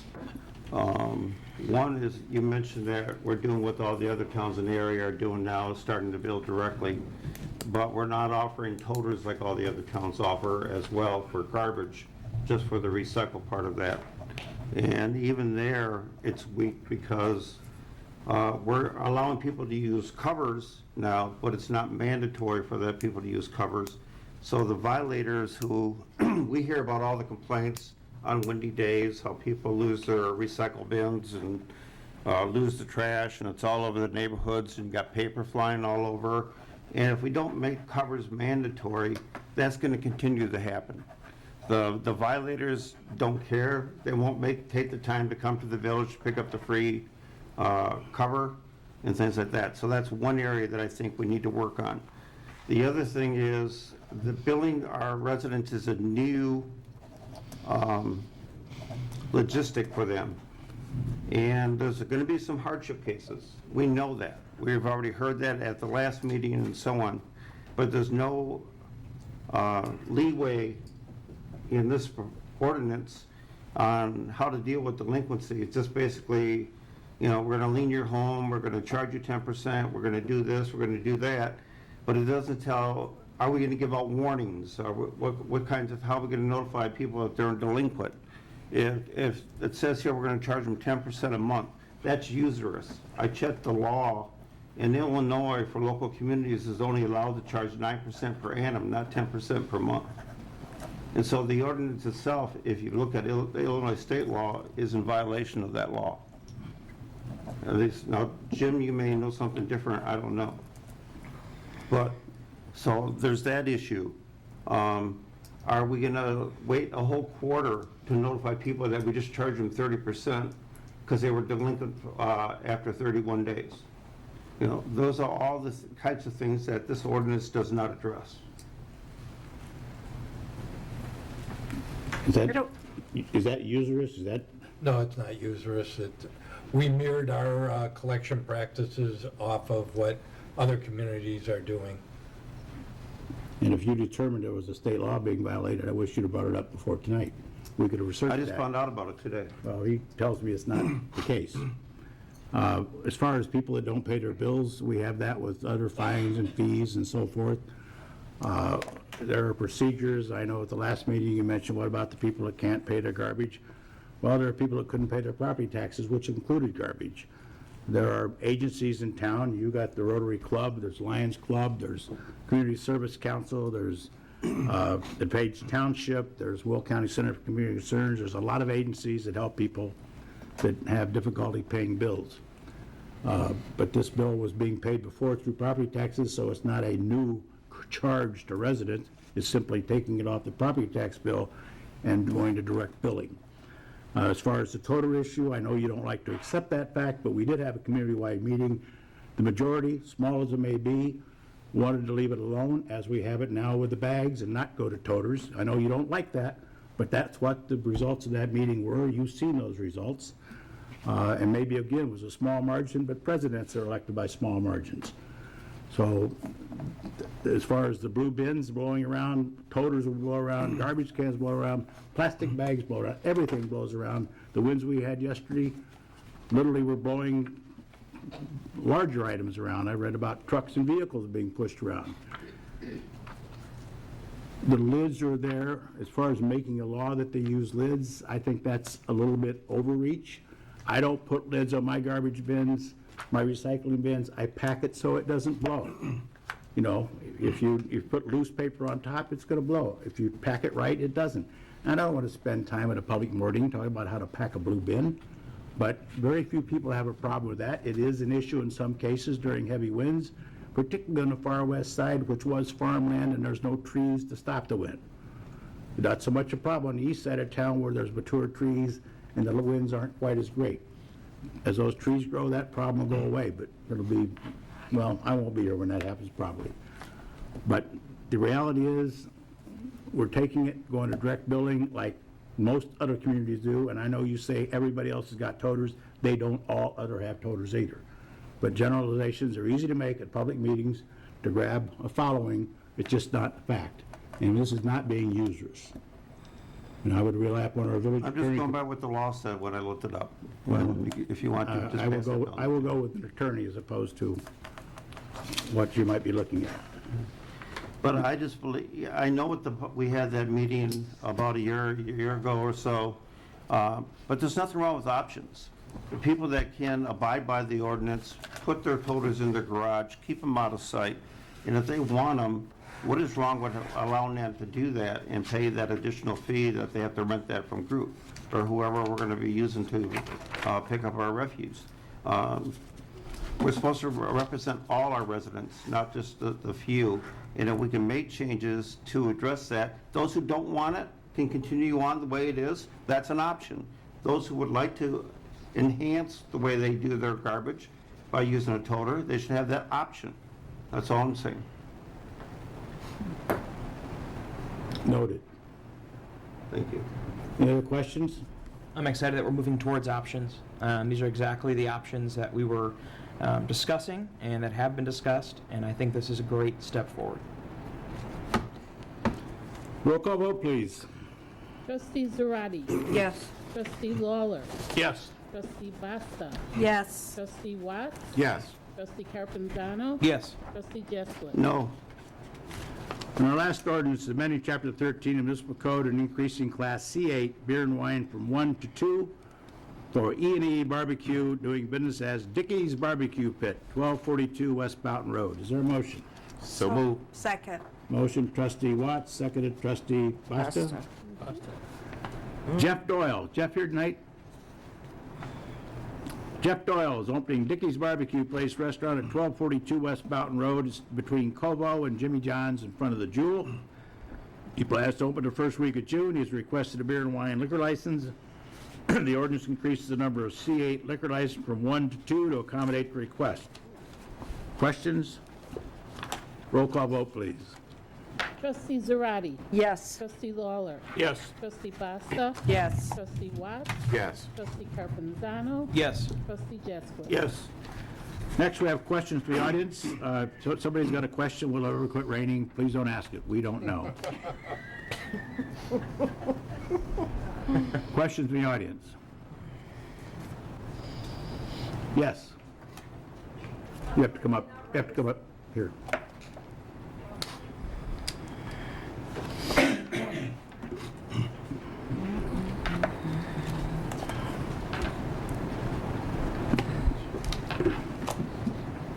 My name is Carrie Coughlin, live at 6 Arbors Edge, Bolingbrook. 6 what? 6 Arbors Edge. Okay. Didn't submit this in by writing because this is the first time we're hearing about this, and that's why I attended the meeting. Do have concerns about the safety issues that are going to be hopefully taken into concern on 115th where the Kings Road does open. 115th does not have the same, I'm only talking publicly, does not have the same proper amount of space as 111th does for backyards to road. So my concern is what safety issues are going to be put on 115th. We have a lot of backyards that do not have fences, lots of children, lots of pets, people walking, whatnot. We have a lot of traffic that shouldn't be going down to the dead end that is there right now, and hopefully this opening the road will alleviate kids selling, buying pot, smoking pot, all the other stuff. But I do have a lot of concern for the new traffic that's coming through. The residents were not notified of this. Talked to many members in Southgate, Bluefield West, Summerfield, any other subdivision, and I've lived in this town for 41 years. I think that the homeowners should have been notified by their homeowners associations, or at least by the city, some kind of letter going out. We get letters for everything else that this was going through. King Road? Mm-hmm. There are signs up along the entire road that this will be a road. I had staff put those signs in 10 years ago behind every home on King Road, and is that Southgate? Backs up? Southgate's there, right. There's a sign that says the road, and in fact, we've mowed it on a regular basis so that people see the roadway, that'll become a road. And it's been on our books for probably 15 or 20 years. When I first built in Bluefield West, I was told that was going to be an addition to the golf course or a park. And that's I'm where- not laughing at that. I mean, people say, what's it going to be? It's going to be a park. Well, first of all, it's a very long, narrow park. I understand that. I'm just concerned with, I mean, there's a lot of concerns, flooding. There's a lot of flooding over there, which I know you're well aware of. You live across the street behind the golf course. We get a lot of flooding back in there. Is there going to be precautions taken that the residents that are off of the bike path, that we're not going to get flooded up more? Or it's going to start flooding up towards 150? Where does it flood? Right behind my house, off of Arbor's Edge Court. We have the bike path right behind us. It's where the dead end is. And the whole entire bike path, every rain, it's flooded up. Lucas, are you familiar with that area? I can show you pictures on my phone. Well, show them to him after the meeting, but we'll look at the flooding. I was not aware of it. I mean, it's just, yeah, it floods out. It always does. And now with all the trees and everything they're taking down, that whole dead end, you can talk to your construction guys over there this morning. Half of it's completely flooded, and they were piling through it with the trucks and whatnot. So our concern is that the land is going to keep developing water underneath. Is that going to be affecting our houses, sump pumps, the whole 9 yards? Well, but also the safety issues. I'm wondering. The safety issues is something else, but the flooding issue will not be enhanced by this road. No, there's actually going to be 3 box culverts that are put in, which is in a greater extent than the 3 corrugated metal pipes that are out there right now. So you will actually be able to convey water underneath that area in a faster manner. Okay. Well, I tell you what, why don't you, Lucas, are you in the homeowner association? I'm not on the homeowners association board. No, I'm not. But Well, that's fine, I just was Yeah. curious. But why don't you contact the homeowner association, and we'll schedule a meeting at either the firehouse or the golf course and lay out the whole plans for that you. would be awesome. I just, there's so much traffic, and there's a lot of people that don't have fences. Wonder if speed bumps are going to be put in at all to save the cars Well, going. some people want speed bumps, some don't. I And- personally don't really like them, but there are little children that run constantly. And the people who want speed bumps don't want them by their house, they want them about 3 houses over both ways. If they're there to save the kids, they can put them all the way up and down for all I care. I just, living there, we pay really high taxes. We have concerns, and I understand changes go on and everything. I just wish there would have been more notification to the residents. I've talked to many people, and ever since the construction's been going on, everybody's like, what's happening? What's happening? No one really knows. And we don't all attend the meetings all the time, but just some kind of notification should have been sent out to us so we can at least address questions. Yeah, perhaps we should send a letter out, but we will schedule a meeting, but that road's been on the books for close to 20 years, like I said. The north-south corridor on King Road. We extended King Road north across the river a couple years ago and improved that bridge and so forth. And of course, it's down to 115th. Down 115th will eventually be punched all the way through Gassington Road, too. We read that after I guess there was a meeting in 2017, we just Googled that and read that we were reading that through as well, that. Well, and I understand people don't necessarily think it's true, but nobody would build a 4-lane road and dead end it unless it was going to be continued. You just don't do that. But the trees taken down will be offset by probably several fold when it's done. We will replace all those trees. But like I said, I asked it, be it was, to have that road mowed and signage put up. Literally, I think there's a sign behind every house. Almost. Yeah, I don't live on Southgate, on Bluefield West Side. I just know that's where it's going. So, I mean, if I lived there, I would have seen the sign, but I don't live directly behind there. It's the cornfield and then that grassed area, and then it goes up to the fire department. If there's a meeting and these concerns can be addressed, that would be wonderful. Well, and we'll have that. In fact, one thing that's going to be improved is fire access. Because right now, the fire department has to go south, go east, then come back north. This way, they'll be able to go directly north and service people even faster than what they can now. But as soon as we adjourn, why don't you talk to Luca Trickelman, he's Director of Public Services, his department is doing the project, and we'll set up a meeting, and if I'm available, I'll go to the meeting. There's no smoke and mirrors here. Oh, yeah, no, not accusing that, it's just, and granted, everybody doesn't go to every town meeting, it was kind of like an eye-opener, and it's like, well, what's going on, what's happening, this and that, and it just, you're walking your dog one day, and all of a sudden there's 5 semis coming through, and it's like, okay, so that's why some of us are here tonight, to try and find out what's exactly happening, what the plan of action Well, is. we'll bring the, what do they call that, the cross-section of the road, exactly what's going to be built, and we can do it next week or two if you'd like. That would be appreciated very much. We'll just, In the meantime, if you're looking for the cross-section of the road, it's just a continuation of what is north of Hassert. Mm-hmm. So it'll be just a single-lane road with a median. I kind of know where it's at. We have a lot of trucks that go trucking back there. They go off the dead end and truck back. and what's stuff, what's the so- curbs? It's a 9-inch curb. See, most streets have 6-inch curbs. Mhm. Small point, but most of our major roadways, we put in 9 or 10-inch curbs. And the reason we have divided roads is so you got 9-inch curbs on both sides. So the ability for a car to jump that curb and go hit a head-on or get off the road and go into a yard is minimized. Can it still happen? Sure. It just happened a couple weeks ago. Well, I mean, there's, Right there the on way people 115. drive today, it's Oh, yeah. stunning. Right. And I appreciate the concern about the potential speeding. We'll look at speed bumps. I used to be opposed to them, but we've got speed bumps all over town. Mhm. There are problems somewhat with snow plowing and other issues, and people don't like them, but I kind of grin when I see a speed bump. It's got a car part laying underneath it, because that meant somebody hit it too fast. Oh, yeah. I mean, that's just the reality of people. They like to speed. Mhm. But we will have that meeting, and we'll send out a letter advertising meeting. If we'll pick out a date that you like. Oh, thank you so much. And really, we'll have it at the golf course or at the fire station there, so it's convenient for people. You don't have to drive across town and come here. Okay, well, I appreciate it. Lucas, make that Thank happen. you. Thank you.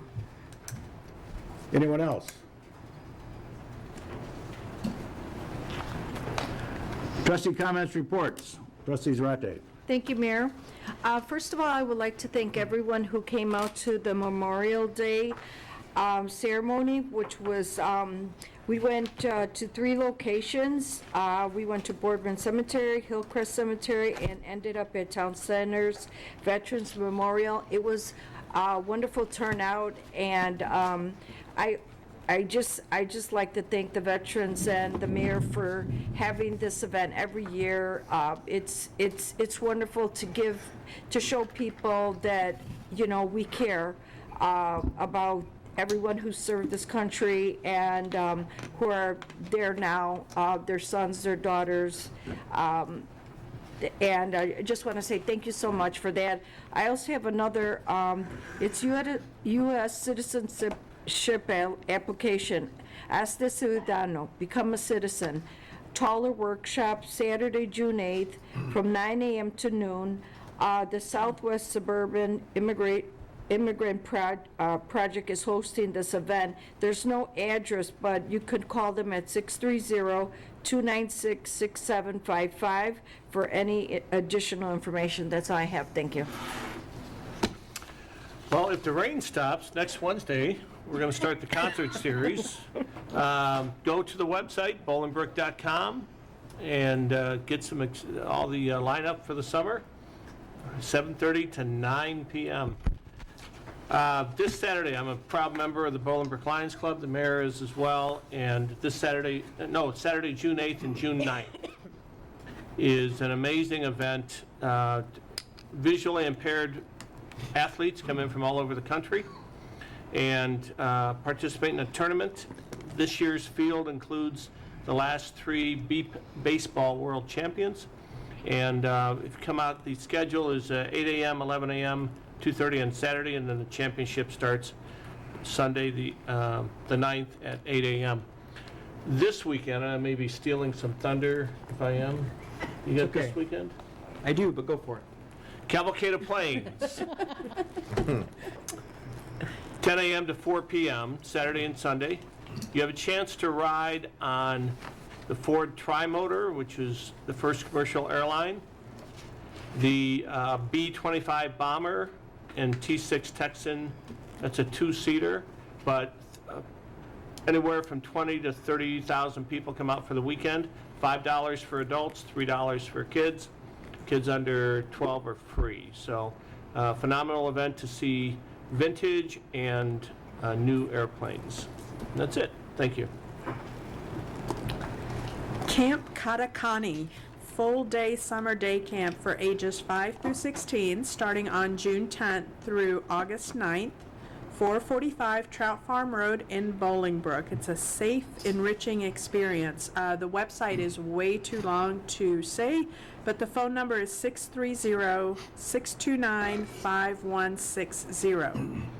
We also have Theater Arts Workshop, which is June 3rd through the 7th and 10th through the 14th, from 10 a.m. to 4 p.m. It's a free youth theater camp. Learn what it takes to succeed in musical theater, auditioning, singing, dancing, acting, and theater history.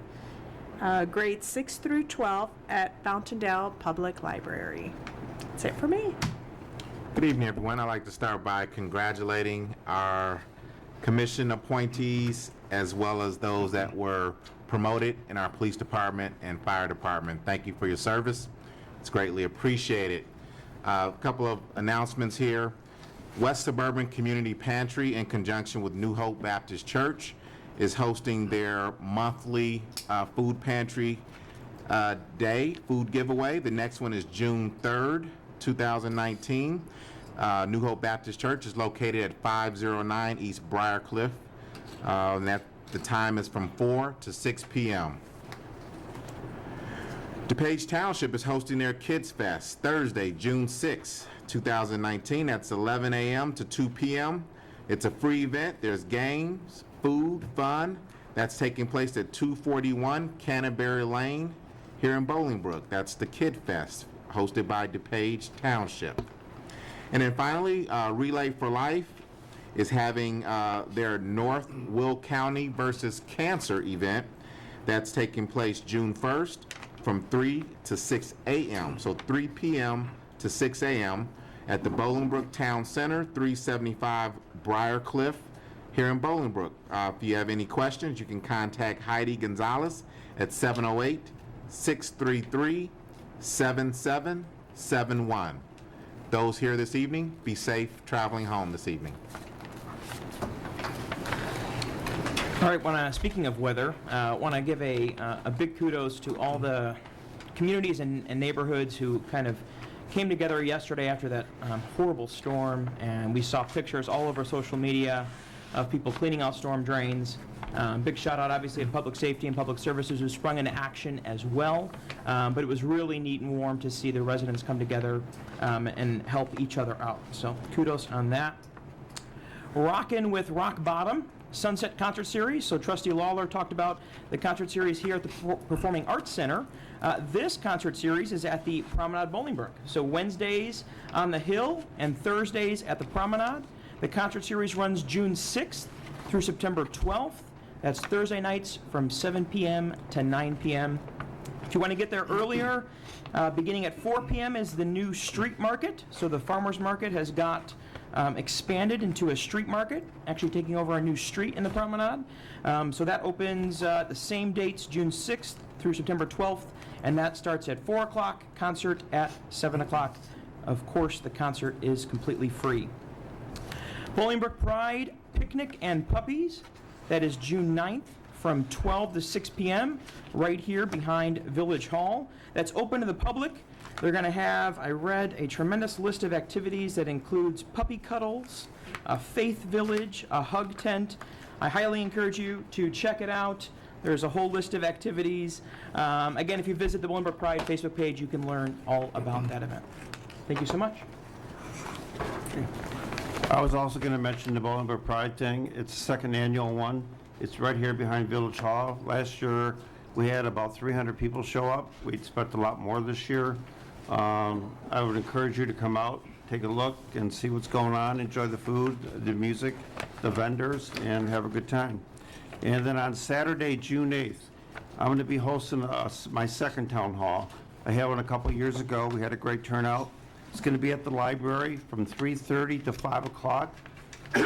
Anybody that wants to come out and ask questions about what's going on in the village, get answers. If I don't have answers, I'll try to get you answers. We can talk about Kings Road if you want to, trash, anything that bothers you, how great public service is and how well they plow your streets. We can even talk about that. but it'll be from 3:30 to 5. And then right afterwards, if you want to, the Filipino Fest is taking place here that Saturday on June 8th. You can walk over from the library to here and enjoy the Filipino Fest at the same time. So thank you. Hey, Mike, is that hug thing for hugging dogs or what? $2 a hug. Yes, Mama Zoe's, I believe, is the pet rescue that's going to be there. Just checking. $2 to hug anyone. We have no executive session, so a motion adjourns in order. Is there such a motion? So moved. Second. Motion trustee Basta, second trustee Watts. All in favor, say aye. Aye. Opposed, same sign. We stand adjourned.